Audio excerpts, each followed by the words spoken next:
Nang araw, ako pala si Abet. Welcome to my vlog. Pagkagising ko nga dyan ay tulala pa rin ako dahil antok na antok pa talaga ako. Makikita nyo nga dyan na tirik na ang araw pero yung mata ko pumipikit-pikit pa rin. Nakilamay nga kami kagabi kaya nung oras na rin kami nakauwi. Pero ang pinutriya ko nga doon ay makibinggo at hindi makilamay. Pagkalabas ko nga dyan ay bumungad agad sa akin ng mga pinamili namin sa Osabe. Pagkabasa nga kasi ng anak ko doon ay Osabe, hindi Osave. Hala, pala desisyon yarn. Magpapakulo lang nga rin ako dyan ng mainit na tubig. Para naman makapagkape na ang besi nyo. Dahil kape is life. Abang hinihintay ko nga ang kumulo ang tubig.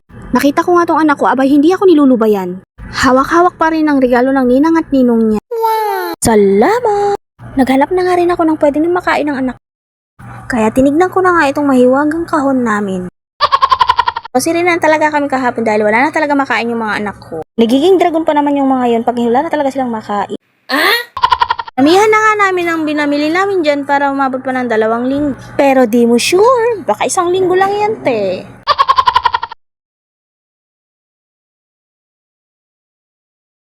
Nagtimpla na nga rin ako ng kape dyan para makapagkape na kaming 2 ng asawa ko. At habang nagkakape nga kami dyan, sinimulan ko na rin maglinis ng bahay.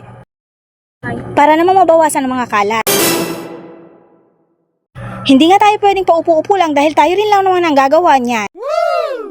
At kailangan nga din natin magsipag-sipagan dyan para nga may ma-vlog tayo.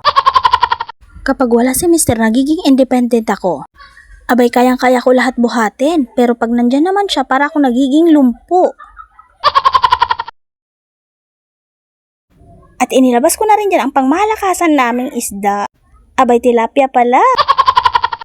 Syempre, nandito si Mr. kaya siya munang magluluto ng ulam natin. Pero hindi, takot lang talaga ako sa mga tumatalsik na mga mantika. Nyalalamot may ugaw, nagpapakitang gilas, danyo pa'y piso.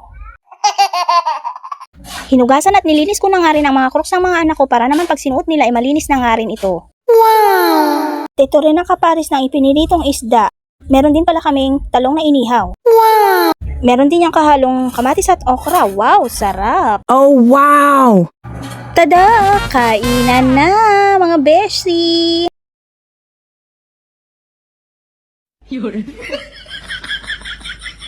Ayun lang po.